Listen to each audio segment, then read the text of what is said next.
Bab 138. Salim Garrett juga tersenyum. Omong-omong, kita harus berterima kasih kepada Nathan. Kita hanya memperoleh sebagian dari teknologi inti yang dikembangkan oleh timnya. Tapi telah menghasilkan setidaknya 20 triliun dalam 6 tahun terakhir. Ya, anak ini berkemampuan saat itu. Bahkan orang terkaya di Anhemia mengingatnya. Burhan Garrett menarik senyumnya. Ada sentuhan dingin di wajahnya.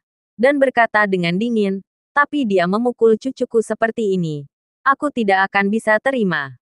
Ketika perayaan selesai, aku sendiri yang akan memotongnya. Terpikir sesuatu. Burhan Garrett bertanya. Ngomong-ngomong, dokter dan ahli luar negeri sudah datang. Pastikan Mario dapat berpartisipasi dalam perayaan itu. Ternyata keluarga Garrett menyewa 10 ahli medis dari luar negeri untuk merawat Mario Garrett dan memastikan Mario Garrett bisa ikut dalam perayaan tersebut. Salim Garrett berkata, "Ayah, mereka tiba jam 12 malam ini. 5 hari waktu yang cukup. Oke, kamu jemput mereka ke sini. Pastikan semuanya berjalan lancar," kata Burhan Garrett. "Jangan khawatir, Ayah. Aku akan menjemputnya sendiri." Pada saat ini, Nathan berada di tempat Neville dan yang lainnya tinggal.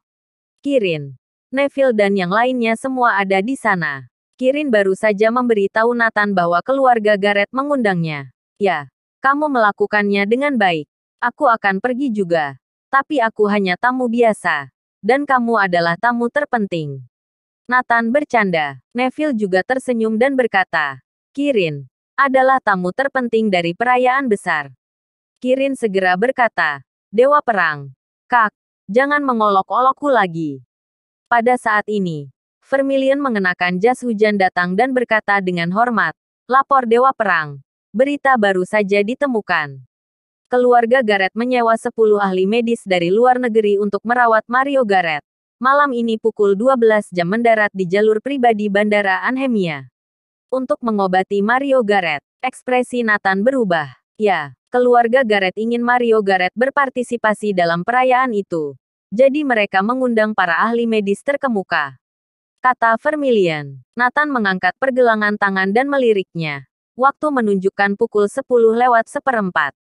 "Ayo pergi. Tahan mereka. Aku ingin lihat siapa yang berani mengobati Mario Garrett." Nathan bangkit. Bandara Anhemia selalu sangat ramai. Tapi malam ini di depan lorong area pribadi, mobil hitam datang satu persatu. Dan mobil paling depan adalah Rolls-Royce. Ada puluhan pria besar berjas berdiri di samping mereka. Tampak garang. Di Rolls-Royce, Salim Garrett berjalan turun.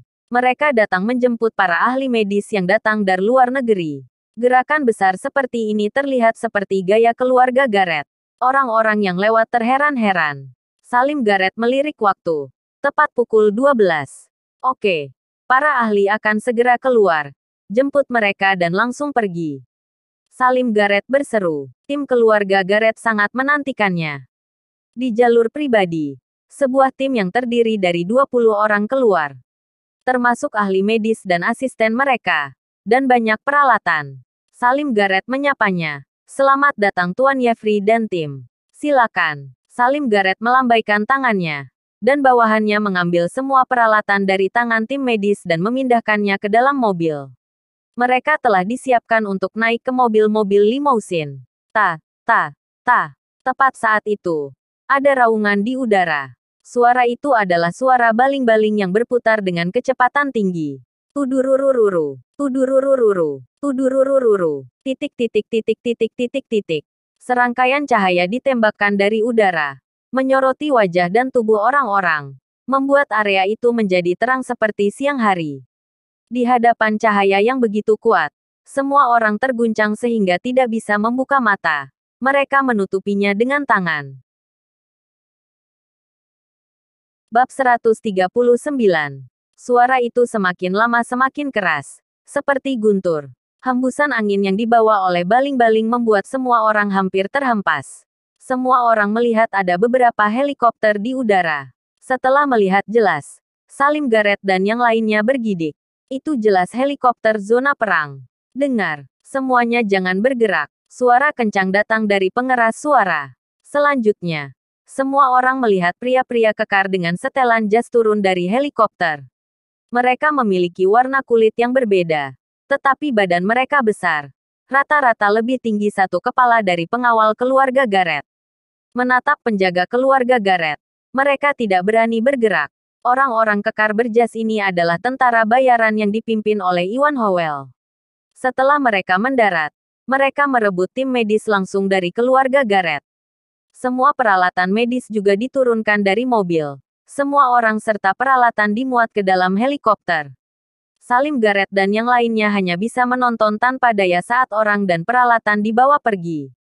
Pertama, keluarga Garrett tidak memiliki kemampuan untuk melawan tentara bayaran ini. Kedua, Salim Garrett takut dengan logo-logo di helikopter ini. Tudururururu. Salim Garrett tidak bereaksi sampai helikopter terbang menjauh. Orang-orang itu direbut begitu saja. Tentara bayaran ini terlatih dengan baik. Hanya menggunakan waktu 1 menit. Sangat cepat. Sampai semuanya belum ada waktu bereaksi. Bagaimana dengan Tuan Muda Garrett sekarang? Pemimpin pengawal bertanya. Pulang. Apalagi yang bisa dilakukan? Salim Garrett berwajah muram. Kembali ke rumah. Burhan Garrett terkejut saat mengetahuinya. Kamu tidak menghentikannya. Mereka hanya sekelompok pengawal asing. Burhan Garrett bertanya. Salim Garrett menggelengkan kepalanya. Ayah, dengarkan aku. Orang-orang itu terlatih. Bisa dilihat saat mereka meluncur dari helikopter. Mereka pasti pernah jadi tentara. Aku curiga mereka adalah tentara bayaran. Burhan Garrett bertanya-tanya. Tentara bayaran. Aku berpikir tidak ada orang di Anhemia yang berani menggunakan tentara bayaran. Ya, beberapa waktu yang lalu, Edwin Clark menyewa sekelompok tentara bayaran. Mereka ditahan setelah itu dan belum kembali. Aku kira itu mereka, kata Salim Garrett. Maksudmu ada yang menggunakan kelompok tentara bayaran ini? Burhan Garrett sudah memiliki jawaban di dalam hatinya. Salim Garrett mengangguk. Kemungkinan besar seperti itu. Karena helikopter itu ditandai dengan logo militer. Siapa yang berani menggunakan helikopter ini? Burhan Garrett bingung. Apakah para dokter ini membuat masalah?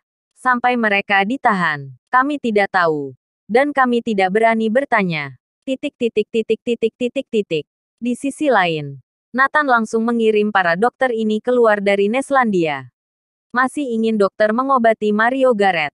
Tidak mungkin. Dalam beberapa hari ke depan, keluarga Garrett telah mencoba untuk menyelidiki penyebabnya, tetapi tidak berhasil.